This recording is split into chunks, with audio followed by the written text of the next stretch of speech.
is the row crop breakout session. I'm Will Secor. I'm the Extension Livestock Economist at UGA. I'm in the Department of Agricultural and Applied Economics. Kicking us off will be Guy Hancock talking about input costs. So I'll hand it over to him, and I'll let Guy and Amanda and Yang Xuan introduce themselves as they present. We might have some questions in the middle, maybe like one question, but we'll save most of them for the end. All right. All right. Thanks. Guy, take it away. All right.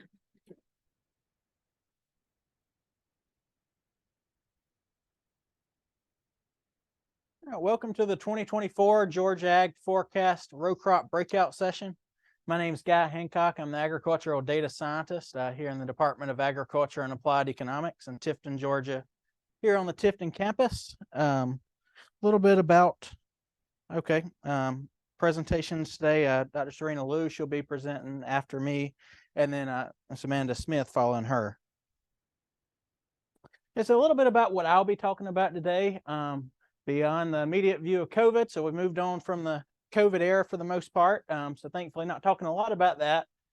Some of the global conflicts around the world, a little bit about the Russian invasion of Ukraine, but fortunately we've moved on to another war. So that's not as much of an issue. Talk a little bit about inflation pressure, where it's been, where it might be going forward, interest rates, interest rate projections for 2024 and beyond. U.S. farm production expenses, how much they changed since the pandemic to 2023, and then also individual input expenses and the outlook for the year.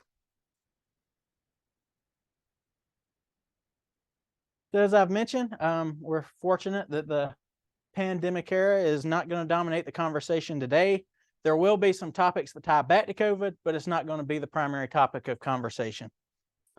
So a lot of these conflicts, it was mentioned by the speaker earlier this morning, so we won't rehash a lot of those issues. Of course, the Ukraine-Russia war caused quite a bit of issues with fertilizer and fuel inputs almost 2 years ago, but most of those supply issues are baked into current prices. The Israel-Hamas war is causing some concerns, but so far fertilizer prices haven't responded drastically to that. But we'll talk a little bit more about that later in the conversation. And then finally, the Houthi rebel attacks in the Red Sea. So this is an issue that could threaten the transportation of natural gas from Qatar, one of the world's top natural gas producers. And of course, we're concerned about natural gas because that's one of the primary inputs for nitrogen fertilizer. But fortunately, the U.S. does have pretty healthy domestic production of that product. So, of course, you can't have a discussion about agricultural inputs without talking about inflation. The last few years since June, the spring of 2021 is when inflation really started rising. And then it peaked in June of 2022 when it hit a little over 9%. The Federal Reserve has been able to raise the effective federal funds rate enough to bring down the rate. But we're still at about 3.4%. That's above the Federal Reserve stated goal of 2%. So we still got a little bit further to go there. Unfortunately, the Federal Reserve's actions to bring down inflation did come at a cost to borrowers. As you can see here in this graph, the bottom line was the federal effective funds rate that was about a quarter for a long time. And then the bank prime rate runs about 3% above that rate. So when one goes up, the other, of course, does. And the prime rate is what determines farm operating loans. So if it was 8.5%, a lot of farm operating loans would be 9.5%. So it did come at a cost there. A lot higher interest rates than producers have been used to the last few years. It is important to keep interest rates in perspective. Of course, they're much higher than they've been the last few years, but are a lot lower than they've been historically when back in the 1980s when they got over 20%. Hopefully we never see rates that high again, but it is important to keep things in perspective. Moving on to U.S. farm production expenses. Last year, total U.S. farm production expenses hit $443 billion. So that was a $10 billion increase a $15 billion increase or a 3.5% increase from 2022 to 2023, and 36 billion from 2020 when the pandemic started causing issues in that year. Also, keeping things in perspective, as high as the nominal costs are in production expenses, it is still well below the 2014 number. Adjusted, it's about 10% less now, but the nominal value is much higher than it's been before. All right, so now moving along to the individual input expense movement in 2023. Last year, as we mentioned, interest was the biggest mover, jumping 43%. Property taxes and fees went up about 10% with land value appreciations. Labor and rent also inclined a little bit, but fortunately, producers were able to offset some of those budget category increases with reductions in other categories such as fertilizer, pesticides, and fuel. So now that we've talked a little bit about where we've been and where we are in terms of agricultural inputs, we're about to shift into the outlook of where we might be going in the year 2024 and beyond. But before we do, I think it's really important to take a look at what producers are facing this year, especially with reference prices. We can see, of course, all the commodity prices are down from last year or two, but they're still above the reference prices from several years ago, which would make them ineligible for government payments with PLC and ARC PLC. So that's quite an issue that they're facing, even though farm expenses are way up over the last few years. The government safety net's really not where it's been the last few years due to reference prices not being updated in several years. All right, so we're going to start taking a look at a few of the outlooks for 2024. The Federal Reserve has indicated that they plan to cut interest rates 3 times in 2024. And this graph here, you can see from the Fed, they are projecting a downward decline over the next few years into 2025 and 2026. Unfortunately, producers will not see a lot of the benefits or the cuts in 2024 because they're expected later in the year. And farm operating loans, producers are already getting those loans now based off that 8.5% prime rate, which would equate to 9% or better operating loan rate. The fuel price outlook, fuel prices are expected to remain mostly steady, but a little bit lower in 2024. The U.S. Energy Information Administration short-term energy outlook is forecasting diesel to be at about $3.92. Last year it was $4.21, and of course this is highway diesel, so farm diesel would be a little bit less than that, but the trend line would remain the same. And of course, this is, like we discussed this morning, closely tied to events in the Middle East. So we're hoping that that doesn't expand in 2024. Moving along to fertilizers, all the fertilizer N, P, and K inputs are down at this point in the year compared to last year. Urea is down 26% and UAN 32 is down 38. These graphs will remain consistent through the next few slides, but this red line is representative of where we're trending so far in 2024. The green line is 2023, and then the purple line is 2022. And then, of course, the dotted line is the 5-year average. So we're heading in the right direction on inputs, especially fertilizer, but we do have some things that we need to watch. To talk about the Middle East again, one important factor is half of global urea exports do come from the Middle East. So any kind of expanding conflict between Israel and Hamas could really cause some chaos in this area. But as of now, we're not seeing that for nitrogen. Similar story with phosphorus. MAP is down 6% from this point last year, and DAP is down 15%, following that same trend. But a couple of things that have impacted this price change is some countries such as China have increased their exports. China increased their phosphorus exports 50% last year.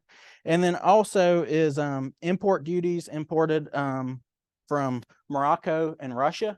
The Commerce Department changed the import duties rate from Morocco fertilizer from 20% to 2%, and from Russian imports for 9% to 29%.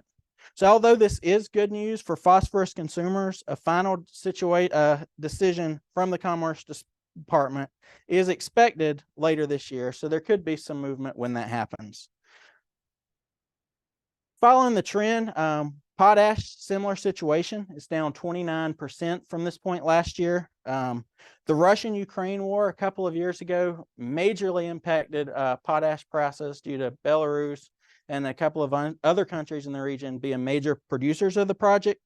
But fortunately, those issues have mostly resided and are baked into current prices. However, now we're watching Israel and Hamas again because Israel is the number 4 potash producer in the world. But fortunately, the potash production region in Israel is not close to the Gaza Strip where the fighting is currently happening. So we hope that stays that way. All right, so looking at the individual forecast production input changes forecasts by the USDA for major Georgia crops in 2024, we do see some important declines in expenses such as fertilizer, negative 14%, chemicals as well. We've already seen some of that in the last year or so. And also interest on operating, but unfortunately, a lot of the reductions in interest will be later in the year, so they won't benefit producers until 2025 and beyond. USDA does forecast total cost of major Georgia crops to produce about 2% in 2024, so a little bit of improvement, maybe not enough to offset the lower commodity prices, but a little bit of help there. So my take-home points for you today are inflation pressure is easing. We're certainly not where we need to be at 2%. We're still at about 3.4%. So we're getting closer, but we're still not quite there. Interest rates are expected to move lower in 24, especially later 2024 and beyond. The downward fertilizer trend is continuing. We expect that to continue through 2024. And then labor and custom operations, as well as taxes and insurance, are up a little bit as well. And seed and repair expenses, we're looking at those 2 items to stay mostly stable, similar to what we saw in 2023. So with that, I'll turn it over to Serena Lou for the cotton outlook. Yep. That's a question. Oh, you can seal it. Go ahead. Are we going to take a question, Will?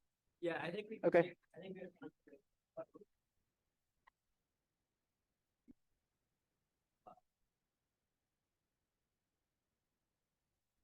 All right.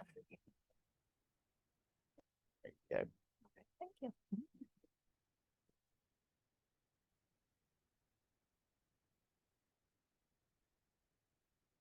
All right, great afternoon. Good afternoon, everyone. Thank you so much for coming and joining.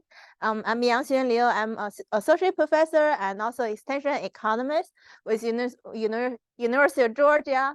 This afternoon, I want to talk with you about cotton as well as peanut outlook for forecast for the next year. So first of all, let's take a look at not next year, for this year. First of all, let's take a look at cotton outlook for 2024. Because the cotton is a global commodity, it's also a discretionary items. Cotton-related products are doing well when economy is also doing well, but cotton demand is declining when economy is not doing very well. So first of all, we need to take a look at what's happening to the global economy. So after a few years of recovery from COVID, the forecast by International Monetary Fund showing that in this year as well as the year following, economy are slowing down globally. Actually, International Monetary Fund have been adjusting their forecast for this year as well as the coming year from their previous forecast to last October forecast. So economy slowdown is a trend globally, as well as Dr. Minisemi this morning mentioned that the economy in the US is also expected to slow down for this year. So that gives some pressure in terms of cotton demands for apparel and textile products. Now let's look at what's happening globally in terms of global demand and also global supply. Global supply has been trended down for the past few years, mostly because high pressure in input costs, as well as unfavorable prices compared to other commodity that shifted some acreage out from cotton. Global demand has been trending down too. Right now, the current forecast for 2023-24 marketing year is at 111.4 million bales. The good part is demand meal use is above supply. So that gave some support of cotton prices globally. Without this demand outpacing supply, we could see even further suppression in cotton prices. Now let's take a look at in terms of where the supply comes from. United States was the third largest cotton production country in the world. But unfortunately, last year, we lost a lot of acreage in the US from cotton. Then Brazil really catches up last year by planting a lot more acreage last year. So Brazil became the third largest cotton producing country, and US is the fourth one for last year. With Brazil producing 14.6 million acres and US producing 12.4 million acres. So what does this play in the global market, and what's the impact for US cotton farmers? What's the impact for us? Is on the global market, Brazil really increased their export market. So they became the biggest competitor for US cotton in the global market. With Brazil, they have cheap labors, they have cheap input costs. They become a very big competitor for US cotton in the global market. This shows the US total supply and demand, as well as the ending stocks, with the dark blue line shows the total production and the light blue line shows the total demand. The good part is demand is above supply for a little bit over around 1.6 million bales. But our supply has been trended down in the past several years because of the pricing issue as well as input cost issues. The same as demand as well. So when we have lower amount of production, usually our export number down. So that is a major reason causing for the declining in demand. As a result, our ending stock decline as well. So with all the declining ending stock, supply is lower than demand. That gives some support for our cotton prices.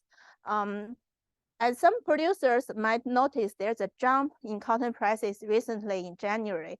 That is mostly because USDA adjusted the total production downward with their newest WASDE report forecast. So that boosted the price a little bit because the market realized now we have even lower cotton production for the 2023 crop than expected. This one shows the total cotton, upland cotton, planted acre, harvest acre, as well as yield per acre. We are planting a lot less for the past year than previous years at 11.1 million acres compared to last year at 13.6. This year we harvest a lot less than last year at 6.9 million acres because of a lot of abandonment and weather issues, drought issue happen in the southwest region. And yield has been trending down this year as well. From the unabandoned acres, yield is projected at 841 pounds per acre. So to further look at what's happened in terms of the export market. So US cotton export market is a major market for US cotton. Overall, as the top of the line gray color shows export as a proportion of total production. In certain years, we even exceed 100% of our total production for export market. This is definitely what happened for this year. The bottom line, red line shows the market share of US cotton in the global market.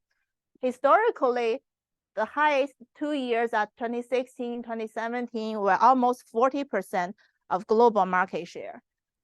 Then after that, it really trended down especially last year, we dropped to 28% of market share. So competition on the global market become really strong, and that makes it a little bit challenging for the US cotton competing on the global market. Now shift gear a little bit to the Georgia production situation for cotton. The cotton production in Georgia has been trended upward, but last year it dropped a little bit from previous year. Right now we produce at 2.25 million bales of cotton, and Georgia is the second largest cotton producing state in the US after Texas. In terms of the cotton production, so this chart has all the 4 years of input costs in terms of variable costs as well as fixed costs, showing here. The number is a little bit difficult to say. On this part is all irrigated land, and on this part is all dry land. And the last one here are the 2024 forecast of prices. So what we can say is prices for this year drop a little bit. A few like around $20 per acre, and the other one also around $20 per acre from last year.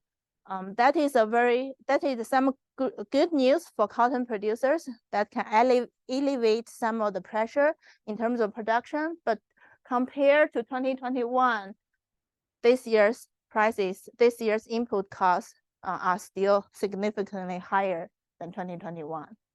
So here is if we're assuming 1,200 pounds of production for irrigated land and 750 pounds of production for dry land, producers need to lock 88.1 cents per pound for irrigated land to break even among all the costs, which include fixed costs and variable costs, to be sustainable long term.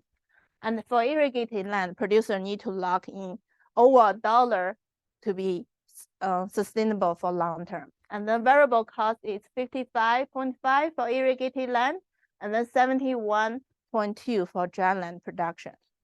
So what is the price really look like for cotton for the coming year? I get a lot of questions from agents and producers ask, Serena, when will the price go over $1 again? When I see this question, I like shake my hand. I don't want to say never, but here is a chart showing historically for the past 20 years, there are only 2 years of opportunity that prices go over $1. What happened this year? Because Chinese government bought a lot of cotton put into the reserve. What happens this year in the 2021 and 2022 year, we have difficult situation in terms of supply chain issue, delay the shipment of US cotton to our customers.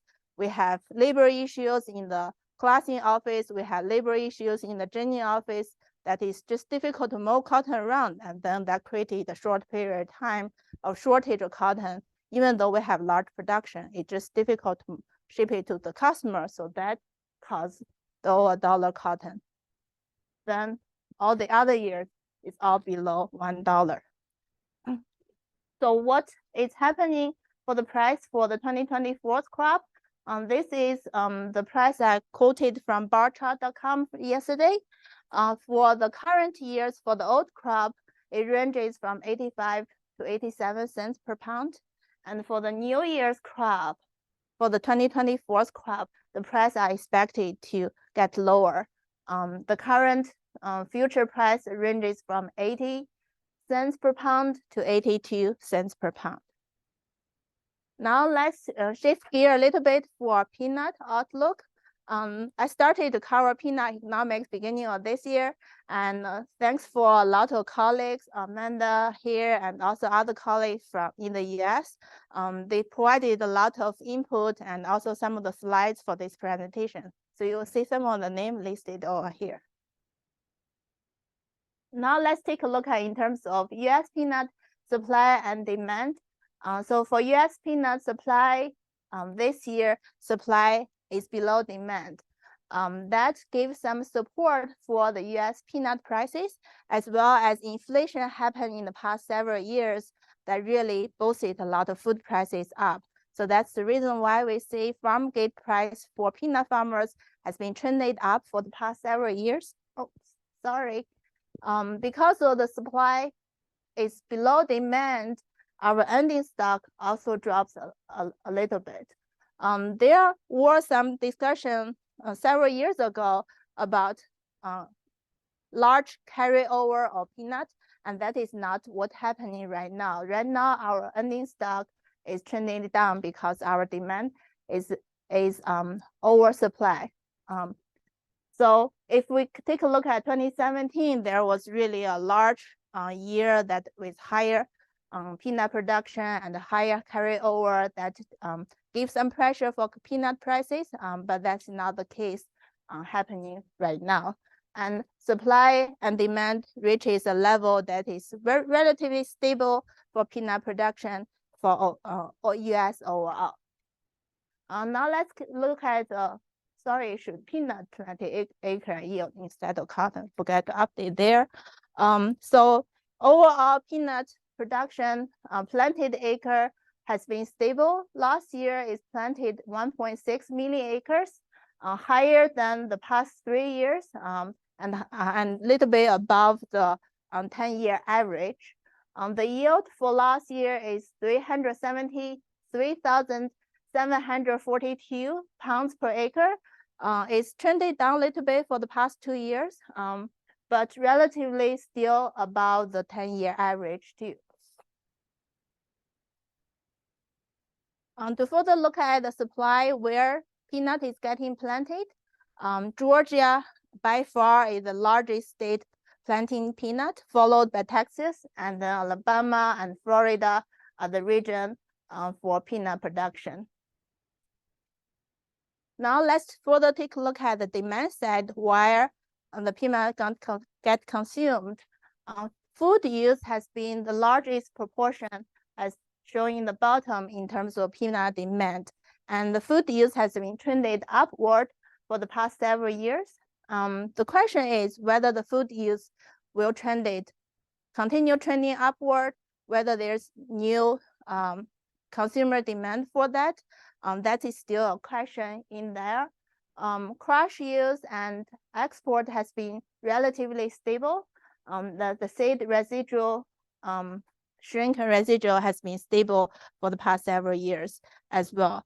Last year, the demand and disappearance is a little bit over previous year and has been relatively stable compared to historical trend.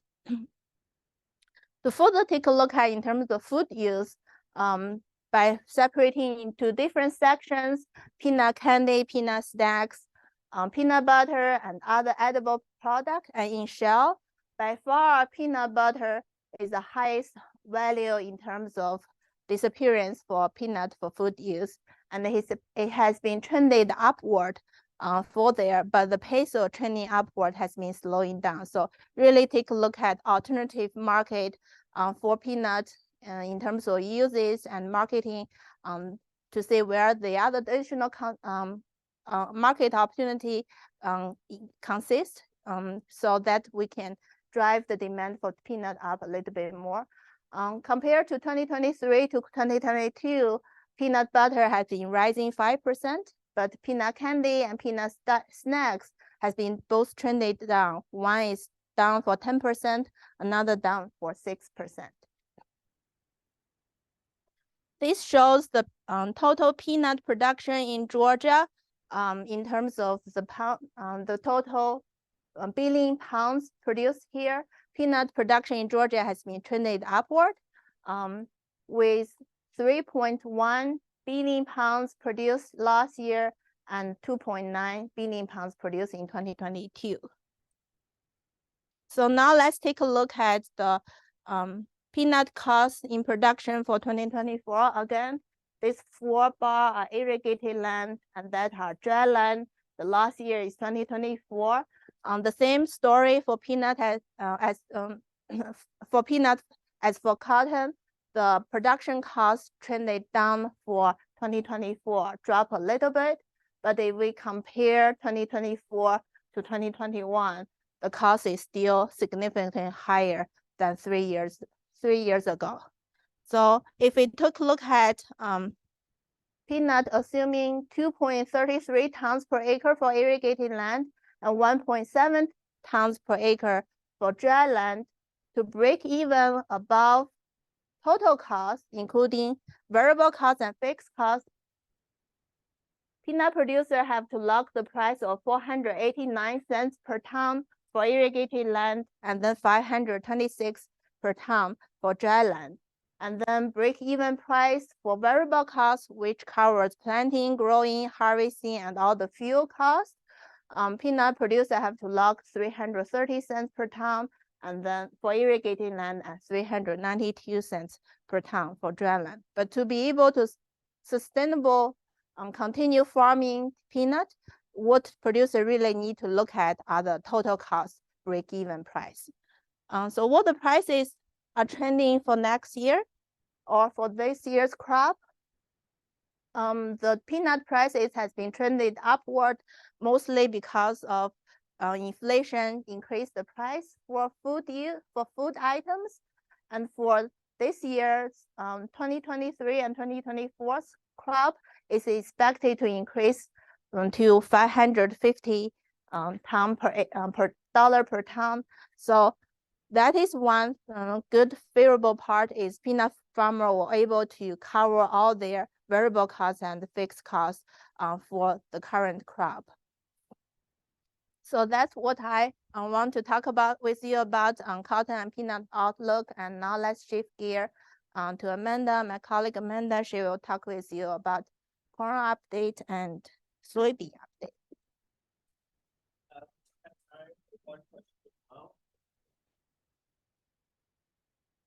That's looking better than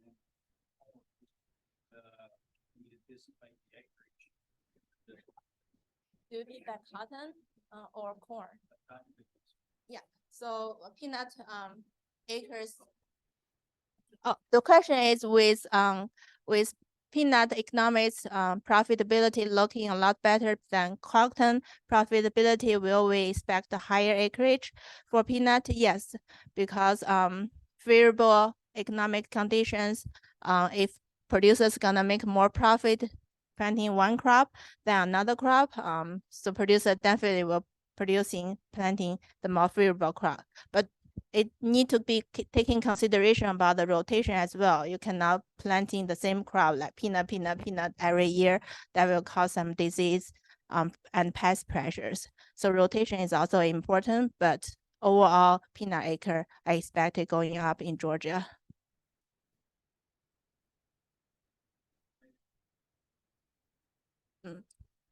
No, I don't have the estimate, unfortunately. Yeah. Great, thanks. Yeah, thank you. Good afternoon, everybody. I did run some numbers just to see what would happen if we increased planted acres 5% from last year. Because, you know, last year we increased planted acres about 14% or 13.5%. If we increase planted acres of peanuts 5% from the 1.65 million, that would be a carryover of 1.3 million farmer stock ton, which is a pretty high carryover. I think the last time we saw it that high was like 18-19 or 17-18.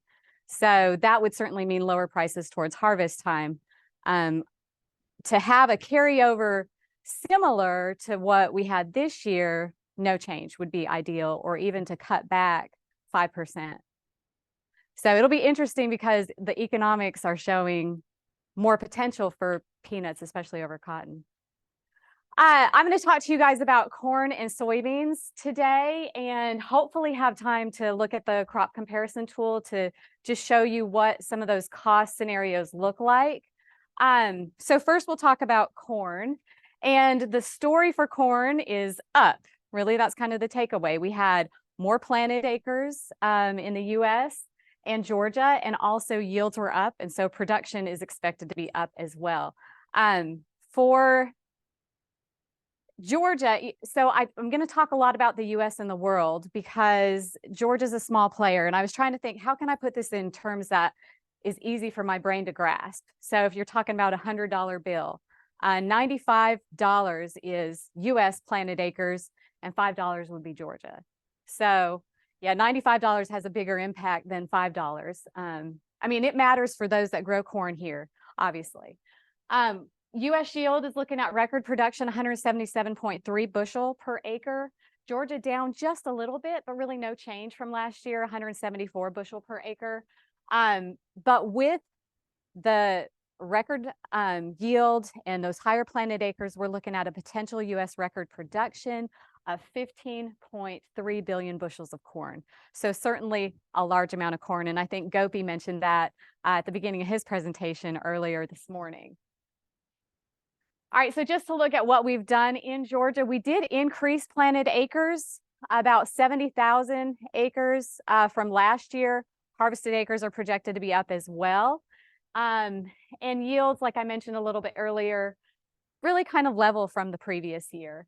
Not as high as we had a few years ago, but not too bad either. 174 bushel per acre as an average yield is reasonable. But what happens in the rest of the world certainly has an impact on prices. And, we talked about the U.S. having record production of 15.3 billion bushels, but the rest of the world also got involved in growing corn last year and had good production, despite some weather challenges that Brazil or South America had to deal with excessive rains. We're looking at projected global production as well of 48.65 billion bushels. So supply is not going to be a problem in terms of corn, and is actually putting downward pressure on corn prices. These are the top 8 countries and regions of the U.S. that grow corn, with U.S., China, and Brazil being the top 3, the EU following close there with 4th. They account for about 80% of global production of corn. And so one issue in one of those countries can create price volatility. And we did see that happen when the conflict in Ukraine started a couple years ago, almost 2 years ago. The market seems to have kind of absorbed that and gotten used to it. As far as corn production, that was revised up from previous World Ag Supply and Demand estimates. And that was because we saw higher production in the US, China, and Argentina. That more than compensated for the reduction in production estimates for Brazil, mostly because of the excess water that they had that impacted yields there, not really because they cut back planted acres. This is looking at U.S. production and demand, so supply and demand. And we've got production in that green line there, and demand is the bars. And then that bottom dark blue line is looking at ending stocks. And you can see demand is not quite catching up to production. So we're actually going to see ending stocks build approximately 840 million bushels. So that's quite a big jump from last year. And I'm going to talk more about supply and demand, or demand, in a few slides. So I'm going to go ahead and move on from this one. All right, so what consumes corn? Obviously, livestock and poultry are big consumers of corn. And when you saw the interest expense slide that Guy showed, feed prices were down. So great news if you're in the livestock and poultry sector, but not so great if you're growing the feed grains. But one of the reasons that we want to look at the livestock numbers is because they are consumers of the corn, especially when prices are lower. And unfortunately, this data is old, as far as my opinion. It's as of July last year. They put out the inventory numbers on cattle every January and July, and the January numbers are not coming out till next Wednesday. So I thought maybe they were coming out today and Will would have to be scrambling to update his slides, but it's actually next Wednesday when they come out. So, but what we saw is, because of drought, the high cost to feed the animals, all of that, we've seen inventories declining. And so there's fewer animal units that need to be fed. Also, the poultry industry had to deal with losses from highly pathogen avian influenza. And so there were fewer numbers needing to be fed.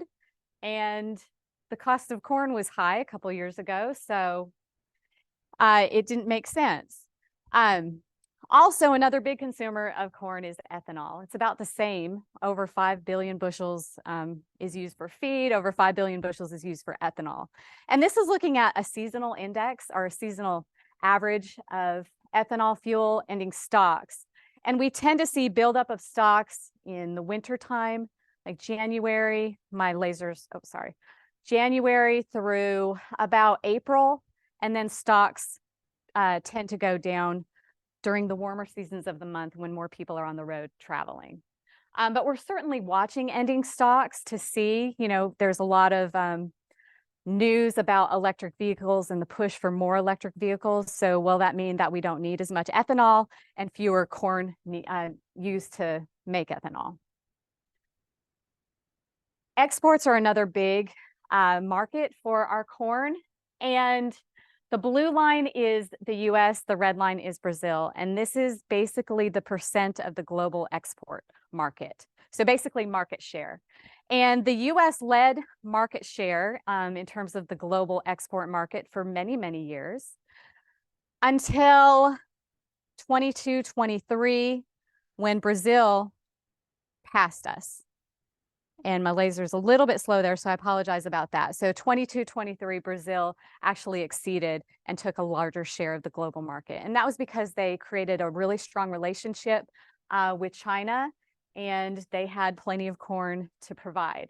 I think that the US has taken more of the market share, or is projected to take more of the market share for this upcoming year, just because we've got ample corn that is not as expensive as it was. All right, so talking a little bit more about demand, I said we'd get into more detail about this. And I like this chart a little bit better instead of the stacked bars, because over time with a linear line, you can see trends. And looking at feed in the blue and also exports in the green, after a few years of declines in those categories, we're expected to see those increase for the 23-24 crop that we just harvested.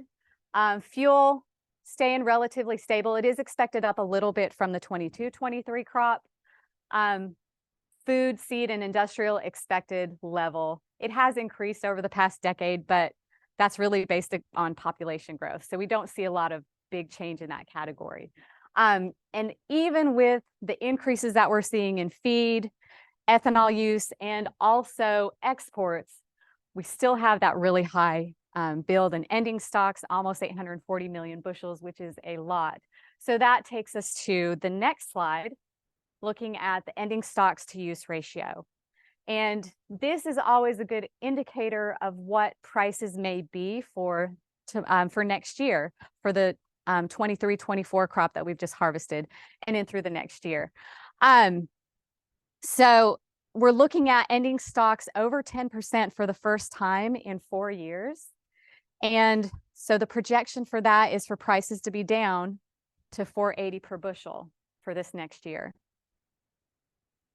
So to summarize the corn market outlook, I think we will have fewer planted corn acres, and USDA agrees with that. Projections in November were down 3.9 million acres of corn, so projections of 91 million planted. Food use expected steady. That's an easy one that I can forecast and get pretty much right. Feed use is expected up. We've got expectations for more animal units plus lower feed costs. As cattle numbers are beginning to build, the poultry industry is recovering from the avian influenza, although there are still some random cases of it here and there. Ethanol is expected up, but we're certainly going to be watching stocks and the purchase and use of electric vehicles. Exports are expected up, but there are certainly competitors out there. They're in various stages of production at the moment, but right now exports were up. At the end of last year, we saw corn exports going up for sure. Higher ending stocks to use ratio means lower prices. And for Georgia season average farm price, I have $5 to $5.60 a bushel. With inflation, we have seen basis. So this is kind of harvest time futures adjusted for basis. With the higher inflation, we have seen basis narrow well, not just here in Georgia, but we have seen basis narrow. So we don't have that big wide basis that we used to have. That is strong positive. So there's the outlook for the corn market. I'll move quickly into soybeans. All right, so on the other side, the story is kind of down for soybeans. We saw fewer planted acres in the US. as well as Georgia, except yields were up. So good in terms of both the US and Georgia. We're looking at yields up at 50.6 bushel per acre for the US and 43 for Georgia. Total US production was expected down because of those fewer planted acres to 4.2 billion bushels, but Georgia was up just a little bit because of our higher yields to 6.67 million bushels. Just to show you past decade or so what we've done in terms of planted and harvested acres for soybeans in Georgia. You know, really, we've seen soybean planted acres come up. Oops, sorry about that. Come up since the lows of 19 and 20. So those have come up, but they're still not quite as high as how much we plant in terms of corn. And yields have really kind of hovered there over 40 bushel per acre, really over the past decade, except for a few low years and then one really good year in 21. All right, so we had 8 countries that made up 80% of global corn production. There's 3 countries that make up over 80% of global soybean production. And Brazil's the leader in that. They took over the lead, I think, in 1718 or 1819 in beating the US in terms of production. And they had record production in 22-23. And due to weather, not because they cut back planted acres or anything, but mostly because of weather challenges they had to deal with, they're only expected to have a second high record production of soybeans of 5.8 billion bushels. So that's a whole 1.6 billion bushels more than US production. So quite a bit more. And so how do ending stocks look? I apologize about the typo with that number there. We're looking at global ending stocks being second highest on record of 4.2 billion bushels. So certainly a very comfortable level to global ending stocks in terms of soybeans. All right, so what's going on with demand and use of soybeans? We've seen crush steadily increase really over the past decade. And exports kind of go up and down. And I think a lot of that just depends on prices and competition from Brazil and even Argentina. Food waste, that stays relatively stable. Ending stocks, they're up a little bit from last year, 16 million bushels, but still, you know, not as high as we saw after the 18-19 crop year and even the 19-20 crop year. So in terms of the ending stocks to use ratio, generally we see more dramatic reductions in price when we see that around 10% or so. But we're looking at 6.7%. So market year average price is forecast to be $12.75 a bushel. All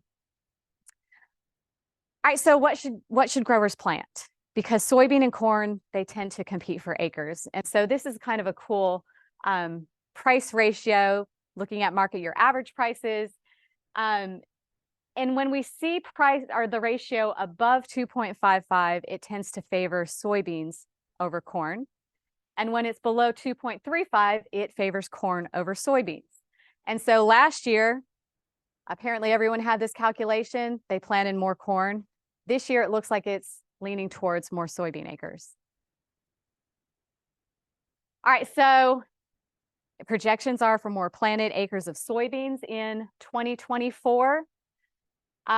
We've already talked about feed use, exports expected down just because of continued competition with South America. US and global ending stocks are up, and so that's putting downward pressure on prices. You know, from the demand side, because of the crush and the use of soybeans for biodiesel, and looking for like those non-food uses for soybeans, you know, they don't have as much sensitivity to the supplies that like some of the other commodities have. So we've got prices, season average farm price, $12.75 a bushel for the US, and I've got $11 to $12.50 a bushel for Georgia. All right, so I've got time to talk about the crop comparison tool, and we usually do not have time to talk about it at the egg forecast, but I'm so glad. I think they've given us more time is why. I want to pull this up because the costs this year are certainly tight. And I'm going to escape out of that really quick and then pull up the spreadsheet.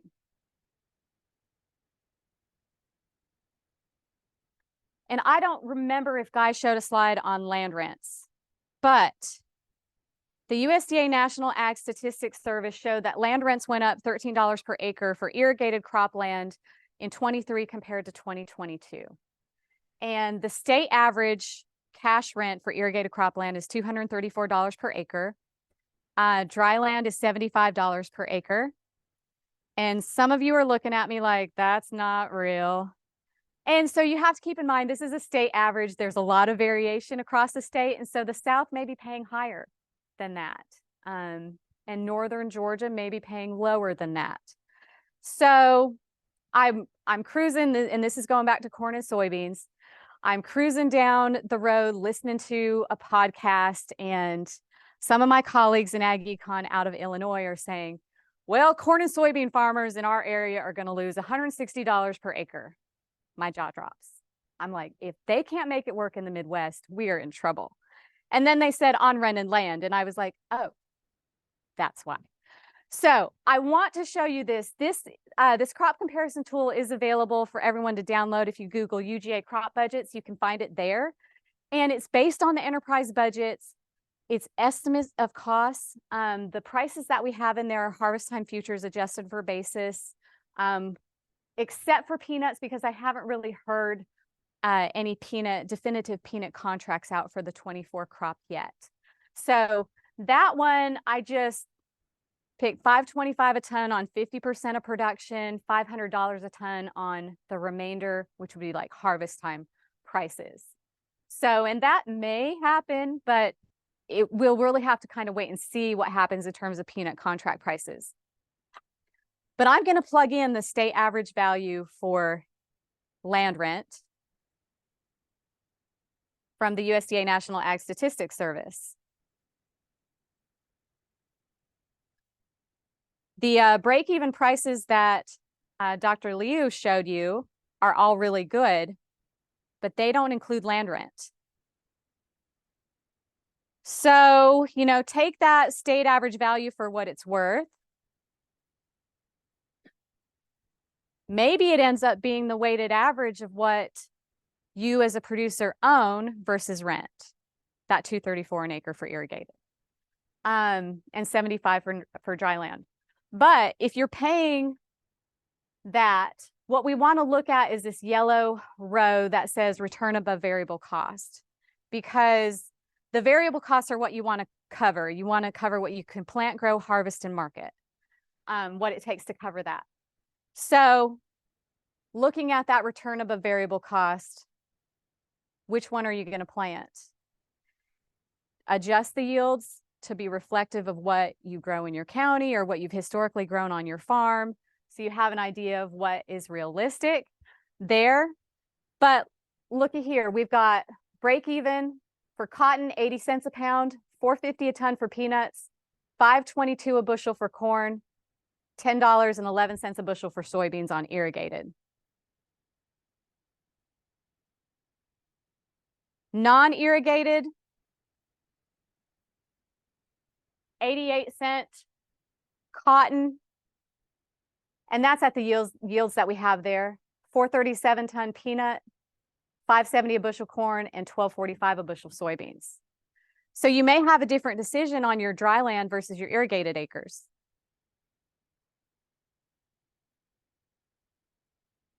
And then to look at the long run,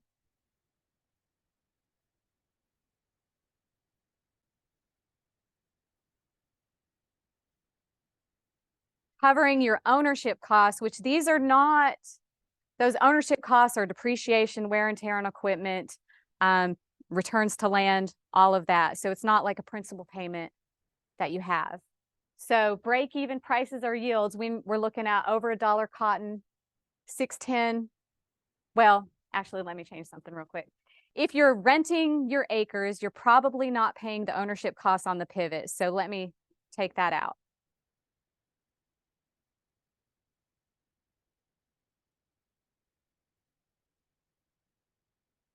So there you can see what the break-even prices and break-even yields would need to be to cover that total cost of production, because eventually that machinery and equipment needs replaced and so on. I encourage you to take a look at the tool, download it, adjust the numbers and costs, because these are estimates. We don't know if that's really what they're going to be. The fertilizer prices in there are actually higher than what Guy showed you currently, because generally we see demand go up prior to planting.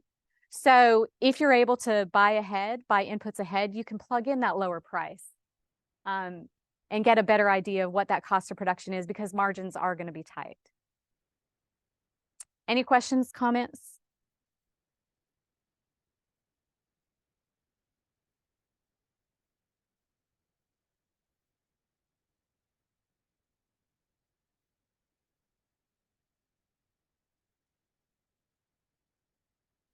Right. Yeah. So the question is, if you're looking at the crop comparison tool or the crop budgets that are available at the UGA Extension webpage, you'll want to sell your corn locally to take advantage of that strong positive basis compared to other areas. Yeah, and use their local. Yeah. Yes. Yeah, from a poultry person.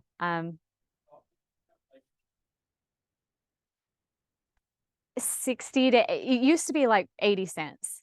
So 60, 65. Yeah,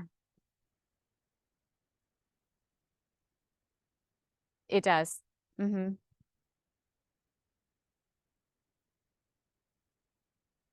is. I had a lender call me this week after he saw it. He's like, oh, he said, I'm working with a borrower right now, and he's told me what he's paying for land rent. He's like, he's going to be farming to break even this year.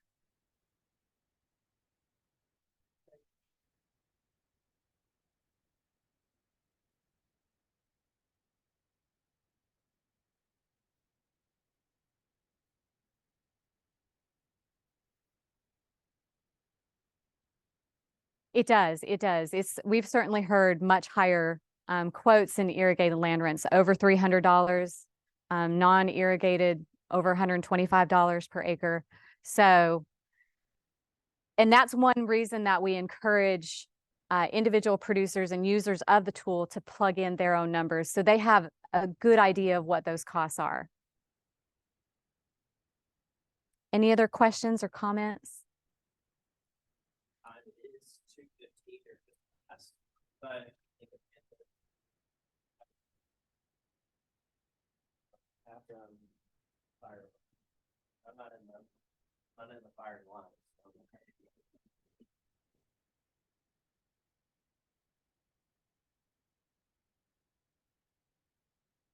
I believe this presentation will be posted in the next couple weeks or so. They'll have to like machine closed caption our audio and all of that, but it'll be there for later viewing, and the tools are available with the crop budgets and the spreadsheet online. So.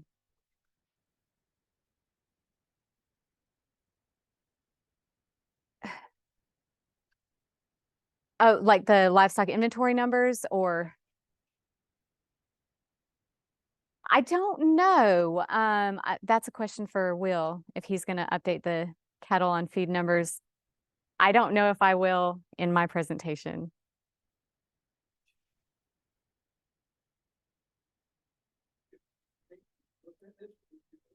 Yeah.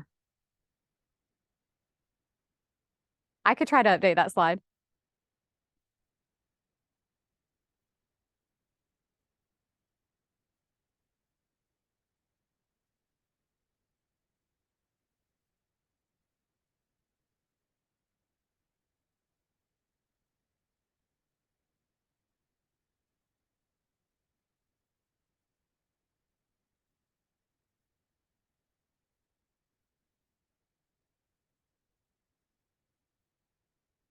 Yeah, so USDA National Ag Statistics Service actually collects land rent values, and they do collect it and publish it by county. I plan to update an extension publication that was written a few years ago that summarizes that, so you don't have to go through the database and try to find the numbers yourself. If you need them for your county, reach out to me and I can look that up for you. It's generally not a range, but we can get a range of your county and surrounding counties to help provide that. That's, yeah. A map, you can see the chart per county. But now, how accurate, is that really accurate? Because things fluctuate per county, about who you rent from. So you really kind of know what your rent's gonna be. A lot of people ask that, but it's hard to give them a definite answer. Mhm. Somebody's asking because they're fixing to set a price to rent.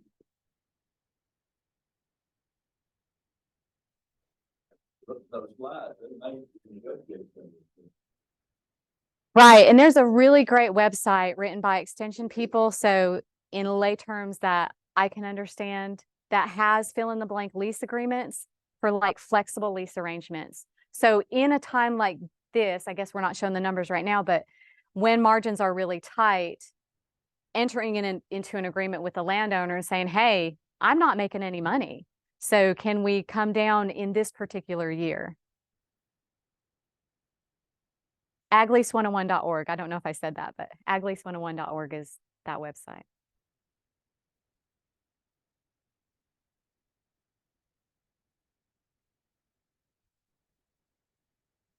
Thank y'all for sticking around.